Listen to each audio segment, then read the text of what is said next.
fuerte en el aire. Durante años han usado las alturas como su autopista personal, creyendo que pueden moverse con total impunidad. Pero esta vez, la historia no terminó como de costumbre. El pasado domingo, un avión de lujo con matrícula alterada surcaba el espacio aéreo mexicano en un vuelo irregular detectado alrededor de las 8 de la mañana. El sistema de vigilancia más avanzado jamás desplegado contra el cártel de Sinaloa.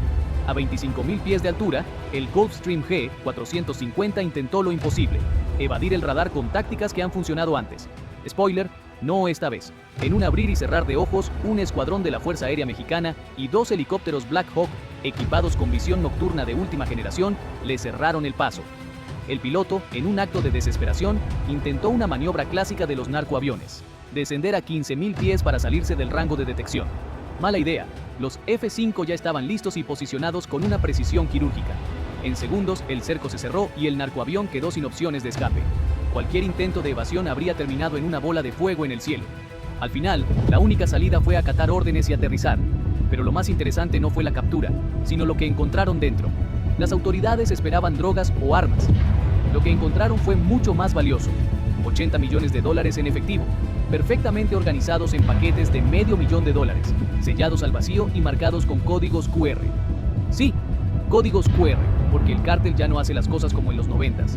Ahora todo es digital, hasta el registro del dinero. Pero ahí no acabó la sorpresa. El avión no solo transportaba billetes, sino que estaba equipado con tecnología militar modificada, sistemas antirrastreo, inhibidores de señal y un sofisticado sistema de comunicación satelital reservado para uso gubernamental. En otras palabras, los chapitos tenían acceso a tecnología que, en teoría, solo deberían tener las Fuerzas Armadas. Este golpe no fue cuestión de suerte. No fue un patrullaje de rutina ni una intercepción accidental. Fue el resultado de 6 meses de investigación encubierta, en los que un equipo de inteligencia altamente especializado logró infiltrarse en la red de comunicaciones del cártel. La clave estuvo en identificar un patrón en los vuelos nocturnos que coincidía con movimientos financieros sospechosos en al menos 5 estados diferentes. El plan fue meticuloso. Primero, el equipo de Harfuch distrajo al cártel con una red de falsos informantes, mientras los verdaderos agentes recopilaban información clave. Luego, identificaron los corredores aéreos que los chapitos usaban con más frecuencia y encontraron el punto ciego perfecto para interceptarlos. Y así, en la madrugada del 15 de enero, la trampa se cerró. Un solo error del cártel, confiar demasiado en su ruta segura, fue suficiente para que su avión de lujo terminara en manos del gobierno. Pero lo verdaderamente interesante es lo que viene después, porque este golpe no solo afectó sus finanzas. La intercepción del narcoavión puso en jaque una operación entera de lavado de dinero, desestabilizó las rutas de transporte y sembró el caos dentro del cártel. En las primeras 12 horas tras el decomiso, los chapitos intentaron sobornar a funcionarios con $10 millones para recuperar el dinero. Pero el daño ya estaba hecho. Y la pregunta ahora es: ¿realmente cambia algo este operativo? ¿Es este un golpe decisivo en la guerra contra el narcotráfico? ¿O solo un obstáculo temporal para el cártel? Vamos a desglosar todo. ¿Qué significa este golpe? ¿Cómo reaccionó el cártel? ¿Y por qué Omar García Harfuch se ha convertido en el enemigo número 1 de los chapitos? Si eres un narco con $millones en efectivo y necesitas moverlo de un país a otro sin que nadie se entere, ¿qué haces? Bueno, hay opciones. Podrías enterrarlo como en las series de televisión, pero honestamente, desenterrar millones con una pala no suena muy práctico. Podrías intentar meterlo en cuentas bancarias, pero con las regulaciones actuales, hasta comprar un carro en efectivo ya es motivo de sospecha. Entonces, ¿cuál es la mejor opción? Exacto, el viejo truco del avión privado. Eso fue precisamente lo que intentaron los chapitos. Y es que si de algo no carecen, es de presupuesto. En lugar de un simple Cessna, optaron por un Gulfstream G-450, un jet de lujo valuado en más de $40 millones. Una nave de élite, utilizada por empresarios y gobiernos de todo el mundo. Solo que, en este caso, no era para cerrar negocios en Wall Street, sino para mover dinero en efectivo como si fuera una transacción bancaria, pero sin bancos de por medio. El problema es que este vuelo no pasó desapercibido. A pesar de haber cambiado su matrícula 3 veces en menos de 4 horas para despistar a las autoridades, el sistema de vigilancia del gobierno mexicano ya le tenía el ojo encima. El avión fue detectado a primera hora de la mañana, cuando cruzaba el espacio aéreo sin autorización clara. Y aunque los chapitos pensaban que podrían hacer lo que han hecho por años, volar bajo, apagar el transpondedor y usar rutas seguras, esta vez no contaban con que el gobierno finalmente había aprendido a jugar su juego. El Gulfstream siguió su trayectoria habitual, usando un corredor aéreo que el cártel consideraba seguro. Esto se debe a que la topografía del terreno en ciertas áreas crea puntos ciegos en los sistemas de radar convencionales, algo así como su escondite aéreo favorito. Pero aquí viene el detalle. Los militares ya sabían que ese era su escondite favorito. Después de meses de vigilancia e infiltración en las redes de comunicación del cártel, el equipo de inteligencia de Harfuch identificó un patrón en los vuelos nocturnos. Los chapitos utilizaban una serie de aeródromos clandestinos en lugares estratégicos, y las rutas se cruzaban con movimientos financieros sospechosos en 5 estados diferentes. Todo encajaba. Cuando el avión entró en el espacio aéreo controlado, los F-5 de la Fuerza Aérea Mexicana y 2 helicópteros Black Hawk ya estaban esperándolo. El cerco se cerró en cuestión de minutos. Y aquí es donde las cosas se pusieron interesantes. El piloto intentó una última maniobra desesperada: descender a 15.000 pies para evitar el radar. En teoría, a menor altura hay menos posibilidades de ser detectado. Pero en la práctica, cuando te están cazando con aviones de combate, bajar de altura es como querer esconderse debajo de una mesa en un terremoto. Inútil y hasta peligroso. Los F-5 se posicionaron con precisión quirúrgica. Para cuando el piloto quiso reaccionar, ya no tenía opciones. Cualquier intento de evasión habría terminado en desastre. Lo único que le quedaba era obedecer y aterrizar. El golpe ya era significativo, pero cuando las autoridades entraron a la aeronave, lo que encontraron superó cualquier expectativa. En el interior, había $80 millones en efectivo, organizados con una precisión digna de Wall Street. No eran fajos de billetes arrojados al azar. Cada paquete contenía $500.000, envuelto al vacío y marcado con un código QR. Sí, porque hasta el narco ha digitalizado su contabilidad. Pero lo más preocupante no era el dinero. Era el nivel de sofisticación tecnológica que traía el avión. Sistemas antirrastreo, diseñados para bloquear señales de geolocalización. Inhibidores de señal, para evitar cualquier tipo de intervención electrónica. Sistema de comunicación satelital, operando en frecuencias reservadas para uso gubernamental.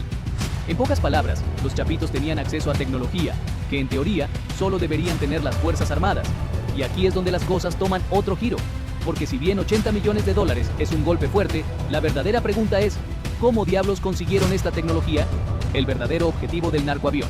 Porque claro, mover dinero es importante para el cártel, pero este avión no solo transportaba billetes, también transportaba información clave sobre sus operaciones.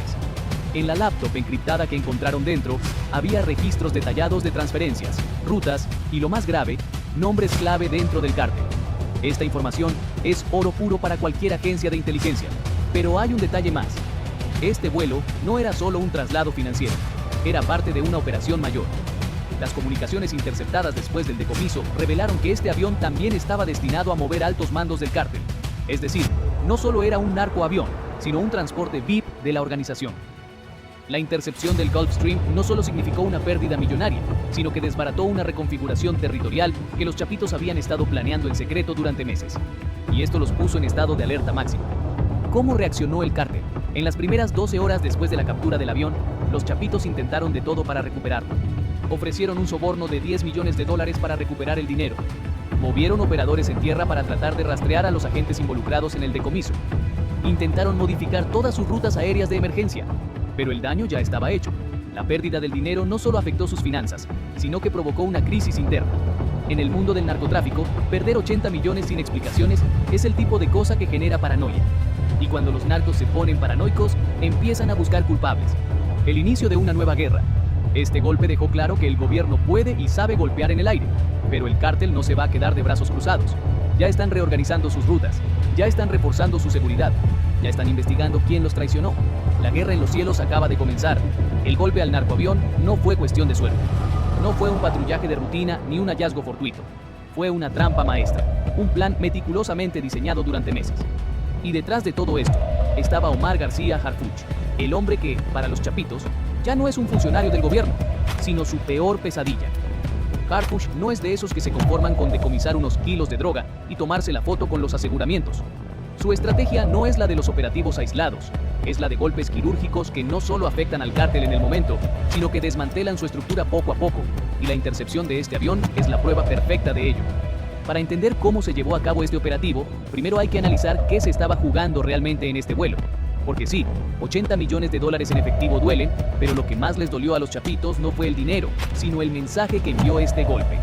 Sabemos cómo te mueves, sabemos por dónde y sabemos cuándo.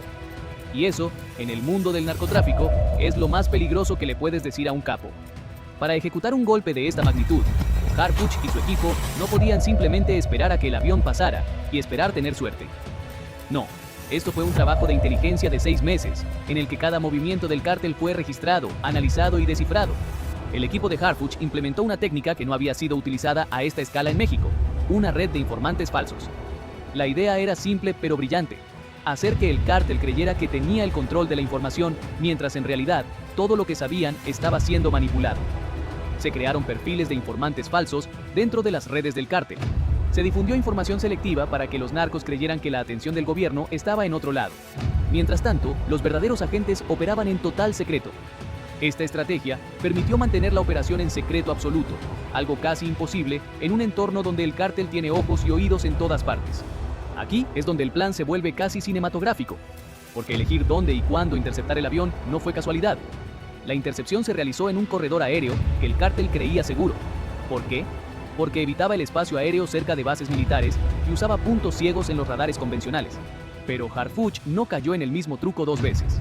En lugar de depender de los radares habituales, su equipo modificó el monitoreo aéreo, creando una cobertura especial para ese punto. En pocas palabras, convirtieron la trampa del cártel en su propia prisión.